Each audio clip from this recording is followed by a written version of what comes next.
Excellent début du week-end à toutes et à tous et bienvenue à cette grande édition du journal en langue française. Vous êtes en compagnie de Patrick Nilidandi. Tout de suite, l'essentiel de l'actualité. Alors que les tensions restent vives dans l'est de la République démocratique du Congo, les autorités rwandaises réaffirment que l'insécurité à leurs frontières trouve son origine dans l'héritage du génocide perpétré contre les Tutsis en 1994. Selon le ministre des Affaires étrangères, malgré les efforts du Rwanda pour reconstruire le pays et avancer vers le développement, la présence de groupes armés issus de cette période continue de représenter une menace sécuritaire majeure pour le Rwanda. Je vous invite à écouter le ministre des Affaires étrangères. This is a conflict that has been going on for many years, for more than 30 years.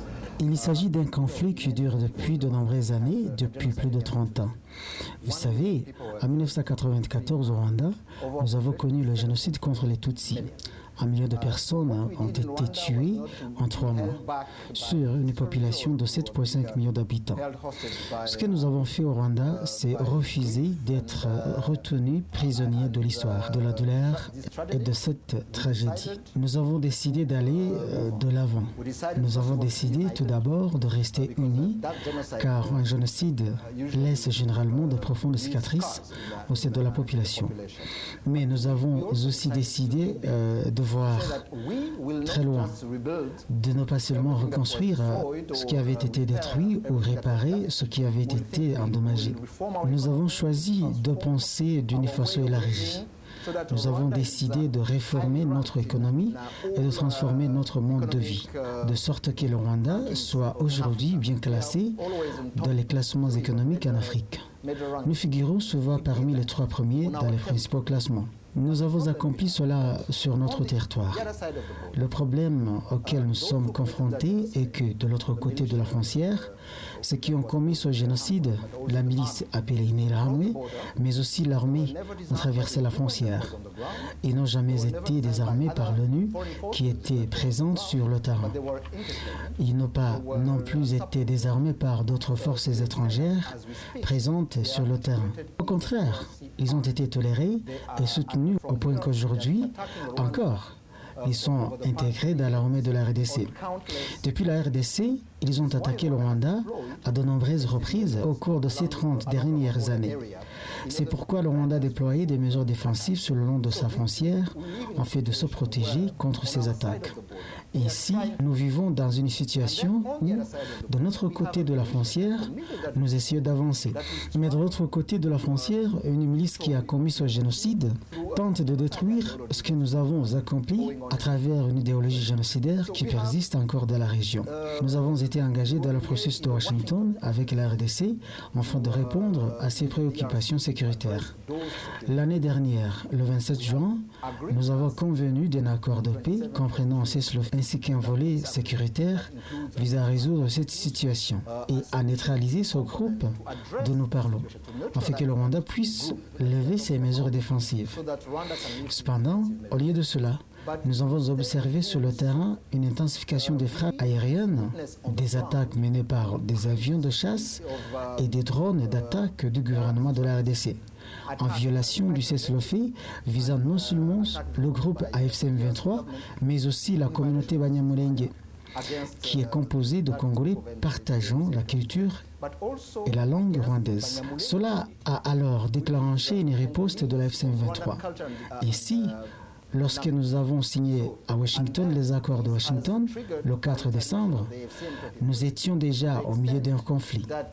Nous avions d'ailleurs averti les médiateurs et la communauté internationale que la situation sur le terrain était mauvaise. Néanmoins, ils ont insisté pour que nous signions l'accord le 4 décembre. Par la suite, la ville d'Uvira a été prise par AFC M23, ce qui a suscité des réactions négatives de la part des États-Unis et d'autres membres de la communauté internationale. Cependant, ces réactions ne prennent pas en compte l'ensemble de la situation que nous avions pourtant signalée à la communauté internationale. Pour notre part, nous continuons de croire aux accords de Washington. Nous croyons également à l'aboutissement de l'accord de Doha car celui-ci constitue un processus plus interne entre le FCM23, qui est un mouvement congolais, et le gouvernement de la RDC. Nous sommes donc prêts à continuer à soutenir toutes les parties prenantes afin de parvenir à une paix durable. Oui, poursuivons toujours un rapport avec cette situation.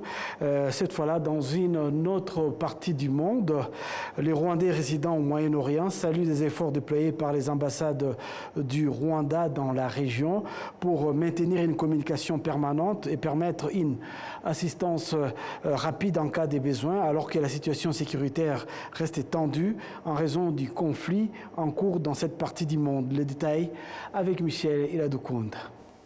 Ruyigana Anthony, un Rwandais installé en Israël, l'un des pays les plus touchés par les attaques de l'Iran, a expliqué que la communauté rwandaise suit attentivement l'évolution de la situation depuis le 28 février. Cette date a marqué le début d'une escalade après les frappes menées par les États-Unis et Israël contre l'Iran, auxquelles ce dernier a répondu par des tirs de représailles. Il a indiqué que les Rwandais vivant en Israël apprécient particulièrement les informations régulières et les consignes de sécurité transmises par l'ambassade du Rwanda dans ce pays qui les aident à mieux se protéger. De son côté, Kaganda Kassim, représentant de la communauté rwandaise aux Émirats arabes unis, a affirmé que les Rwandais vivant dans ce pays se portent bien malgré les tensions régionales. Certaines attaques liées au conflit entre l'Iran, Israël et les États-Unis ont également été signalées dans la région. L'ambassade du Rwanda aux Émirats arabes unis a confirmé que tous les Rwandais se trouvant aux Émirats et à Bahreïn sont en sécurité et qu'aucun incident a été signalé. Elle invite toutefois les Rwandais présents dans ces pays pour des raisons touristiques et qui rencontreraient des difficultés pour entrer à se faire enregistrer auprès de l'ambassade afin de bénéficier de l'assistance nécessaire. Dans d'autres pays du Moyen-Orient, que l'Iran considère comme arbitrant des intérêts américains, notamment des bases militaires, la vigilance reste également de mise. Au Qatar, également concerné par les répercussions du conflit, les Rwandais ont indiqué que les premiers jours ont suscité une certaine inquiétude. Toutefois, la situation semble aujourd'hui stabilisée. Eric Bahati, un Rwandais vivant dans ce pays, affirme que la communauté se porte bien. Les ambassades du Rwanda dans les pays du Moyen-Orient ont indiqué qu'elles suivent de près l'évolution de la situation sécuritaire dans la région. Elles ont mis en place plusieurs canaux de communication afin de pouvoir assister rapidement tout ressortissant rwandais en difficulté. Elle recommande par ailleurs aux Rwandais vivant dans ces pays de respecter strictement les consignes de sécurité émises par les autorités locales. L'ambassade du Rwanda au Qatar a précisé également dans l'attente de nouvelles directives certains services consulaires qui sont désormais fournis à distance grâce aux outils numériques.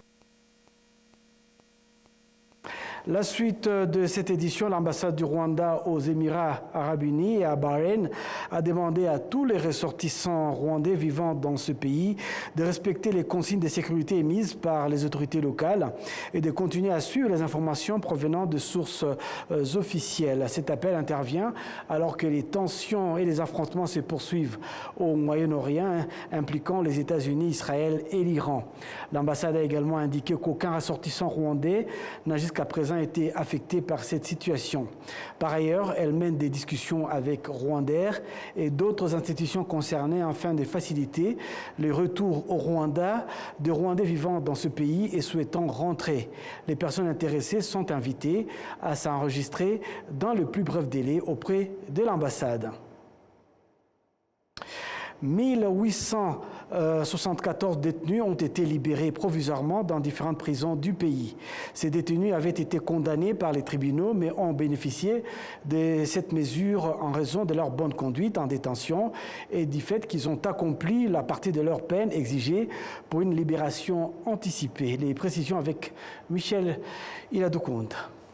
Cette décision a été approuvée lors du Conseil des ministres tenu le 4 mars 2026 et présidé par le président de la République Paul Kagame.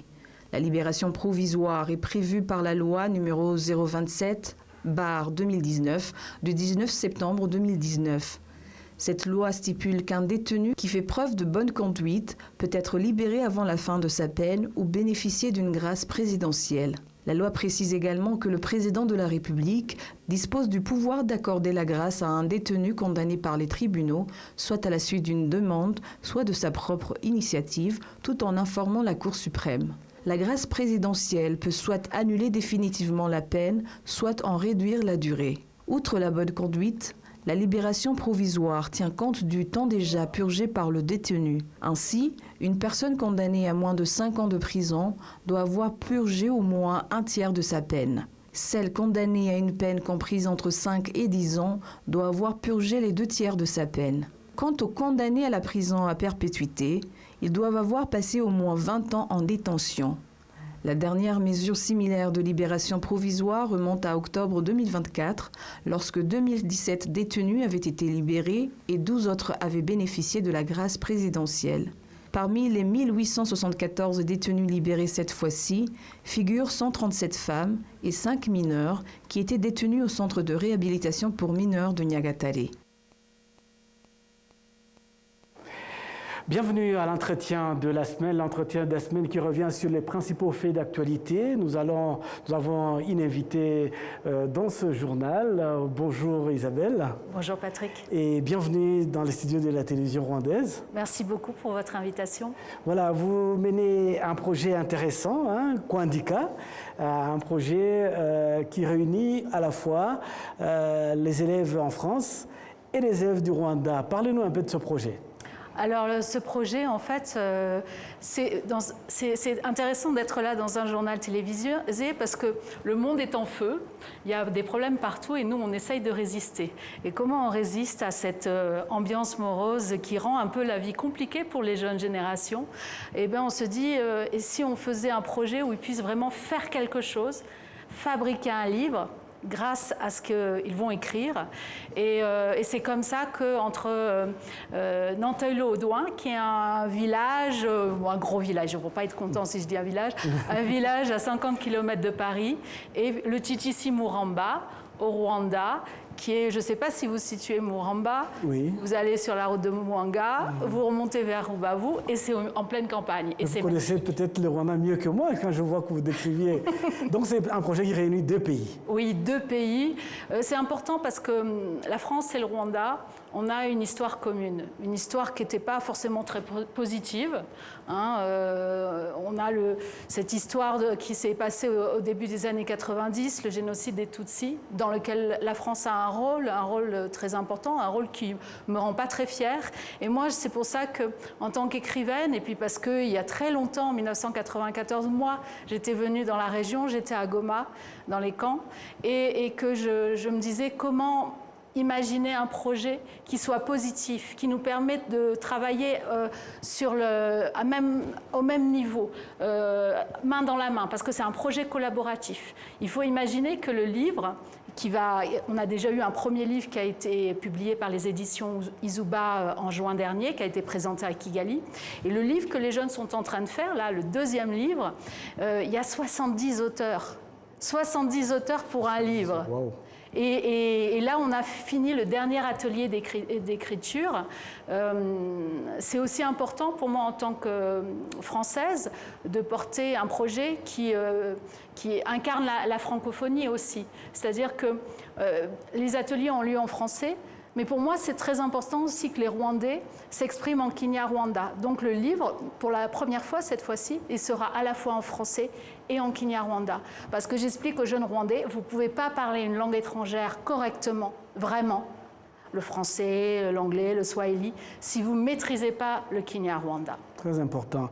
Et cette idée, cette histoire a commencé déjà à Goma, en 1994. Oui, alors en 1994, je n'avais pas l'idée d'un livre. Je ne savais même pas que je deviendrais écrivaine puisque j'étais journaliste. C'était mon premier poste, ma première expérience. C'est fin juillet, début août 1994 à Goma. Une histoire qui m'a beaucoup marqué. C'est la première fois que j'allais en Afrique. C'est la première fois, évidemment, que j'assistais à ce que je voyais. J'avais très peur à cette époque-là d'aller au Rwanda. Et j'ai mis quand même beaucoup de temps avant de venir au Rwanda, sans doute parce que je savais que j'avais envie d'y faire un projet peut-être et qu'il fallait que je sois complètement disponible. Et comme moi je suis une maman de 4 enfants, j'ai attendu qu'ils deviennent grands pour pouvoir voyager un peu. Et c'est très important ce projet parce que, vous voyez, je parle de mes enfants, mais moi en tant que femme, en tant que fille, en tant que mère, en tant que sœur, en tant qu'adulte, je me sens responsable de tous les autres enfants. Je pense que nous, les adultes, on devrait, surtout en ce moment, s'interroger sur notre responsabilité à l'égard des jeunes générations. Parce qu'ils ont besoin de s'exprimer, on a besoin de les entendre. Et ce livre, il est là pour ça, pour que d'autres jeunes puissent le lire et se découvrent qu'ils ne sont pas seuls dans leurs problèmes, dans ce qu'ils aiment, etc., dans leurs espoirs. Mais aussi, c'est un livre pour les adultes, pour qu'ils soient un peu curieux de la jeunesse et qu'ils se rappellent peut-être qu'eux-mêmes ont été jeunes, ils l'ont sans doute oublié. Donc, c'est important de mettre en œuvre un projet comme ça, de le faire connaître. Je suis ici à Kigali depuis 3 semaines, je rencontre beaucoup de gens, parce que là, pour l'instant, il y a 70 jeunes, mais j'aimerais bien que ce projet concerne davantage de jeunes. J'arrête pas d'être contactée sur les réseaux sociaux par beaucoup de gens qui me disaient « Moi aussi, je veux faire Kwandika ». Au Rwanda, c'est incroyable. Il y a beaucoup de gens qui veulent faire Kwandika. Mais c'est très bien parce que d'habitude, les transmissions ici se font oralement. De plus en plus de jeunes s'intéressent à l'écriture. C'est très intéressant. Et ce projet concerne un échange littéraire et une correspondance entre les élèves en France et au Rwanda. C'est ça? Oui, c'est moi la factrice. À chaque fois que je prends l'avion, il y a dans mes valises des tas de lettres. Alors, soit pour les jeunes rwandais, soit pour les jeunes français. Et qu'est-ce qu'il y a dans ces lettres? Il s'écrit... D'abord, c'est une lettre, c'est personnel. C'est personnel, oui. Globalement. Globalement, ils sont curieux les uns des autres. Et ça, c'est très important, la curiosité. C'est-à-dire que moi, je vois souvent en France, on est un peu frileux, recroquevillé sur soi. On n'ose pas un peu regarder plus loin. Et puis surtout, on a parfois des idées assez négatives de... Qu'est-ce que c'est l'Afrique? Alors le Rwanda, c'est encore plus loin. 6000 km, c'est quand même beaucoup. Et donc l'idée, c'est aussi de rendre ces jeunes Français, qui sont souvent d'origine étrangère eux-mêmes, curieux de ce qui se passe très loin de chez eux et qui finalement, ils réalisent, les jeunes Français et Rwandais, qu'ils ont effectivement des cultures différentes et qui se ressemblent. Peut-être il y a des jeunes Africains qui n'ont jamais fui l'Afrique et peut-être ils sont nés en France. Exactement, exactement. Oui. Donc ça, c'est fabuleux. Et puis vous voyez, là, c'était le dernier atelier à Muramba. Et lundi, je leur ai demandé d'écrire des lettres d'amour. Oh. Vous ne pouvez pas imaginer. Là, ce matin, je travaillais sur leurs lettres. Oui. Ils sont extraordinaires. Et d'ailleurs, on m'a dit que leur Kinyarwanda était très, très bon. Oh, mais... Donc, voilà. Et j'ai fait passer le message à leur professeur de français qui m'aide, puisqu'il traduit nos échanges quand les jeunes ont du mal à s'exprimer en français. Et il m'a dit qu'il l'a dit aux jeunes dans la classe et qu'ils étaient ravis. Donc, c'est un projet qui crée de la joie aussi. Du lien, on travaille sur la mémoire, on travaille sur l'histoire, on travaille sur qui on est, mais aussi sur de belles choses. Et puis c'est une occasion pour les jeunes de mieux se connaître, les jeunes Français et les jeunes Rwandais, de mieux connaître les jeunes Français, les jeunes Français de mieux connaître le Rwanda. Oui, certes, mais ça commence aussi par eux-mêmes. Après ce passage difficile des années 90. Oui, mais je pense que pour eux... Ils comprennent pas bien ce qui a pu nous opposer, nous les Français et les Rwandais. Et moi, depuis que je viens au Rwanda, je crois que ça fait mon 14e voyage en 3 ans, ce qui n'est pas bien pour mon bilan carbone, mais pendant 30 ans, j'ai pas voyagé. Je me rends compte que les jeunes Rwandais sont très curieux et que tous les Rwandais ont un désir en ce moment, c'est d'écrire des livres. Donc, j'espère qu'on va écrire d'autres livres avec d'autres jeunes Rwandais et d'autres jeunes Français. En 30 secondes, parlez-nous de votre premier livre, Dans la paume de ta main. Alors, Dans la paume de ma main, c'est un livre, donc c'est le premier livre qui est un recueil de textes avec des écrits sur ce que les jeunes pensent, ressentent leurs émotions. Il a été reçu avec beaucoup d'émotions à Kigali en juin dernier parce que c'est assez rare que les jeunes aussi rwandais s'expriment sur qu'est-ce que ça veut dire avoir un génocide en héritage dans son histoire. Et ils l'ont dit avec leurs mots. Et c'était très beau. Et donc, on est fiers de ce premier livre. Moi, c'est un livre dont je ne suis pas l'autrice et qui me rend très fière. Merci Isabelle Dara Kolomba. J'espère que j'ai bien prononcé le nom. Daras. Merci d'avoir répondu à notre invitation. Merci à vous. Vous restez avec nous. On va découvrir le reste de l'actualité au Rwanda et dans la région. Des analystes politiques et sécuritaires régionaux affirment que la coopération entre la République démocratique du Congo, RDC, et le groupe armé FDLR visant à saper les initiatives de paix indiquent que les efforts déployés pour résoudre l'insécurité dans la région de Grand Lac risquent de rester vains tant que ce groupe continuera d'opérer, suivant ce reportage.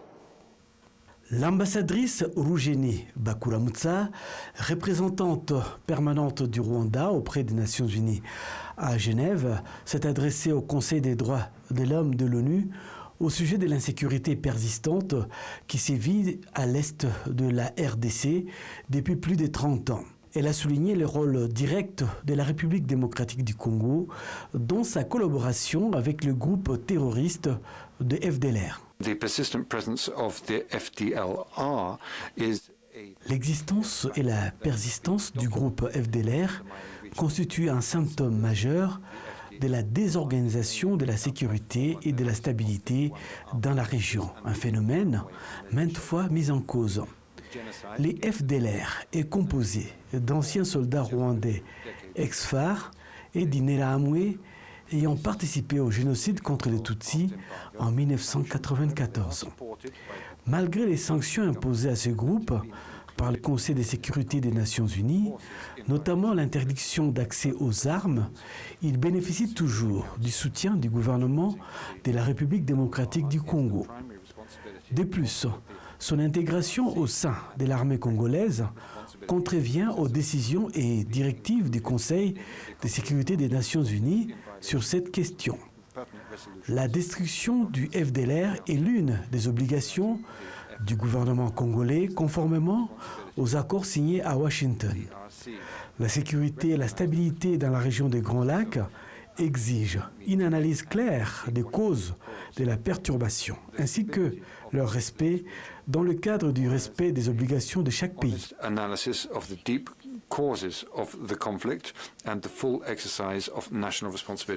Alice Wairimu Nderitu, ancienne conseillère spéciale du secrétaire général des Nations Unies pour la prévention du génocide, a maintes fois souligné l'impact des FDLR dans la région, en particulier sur le Congolais d'expression Kinyarwanda.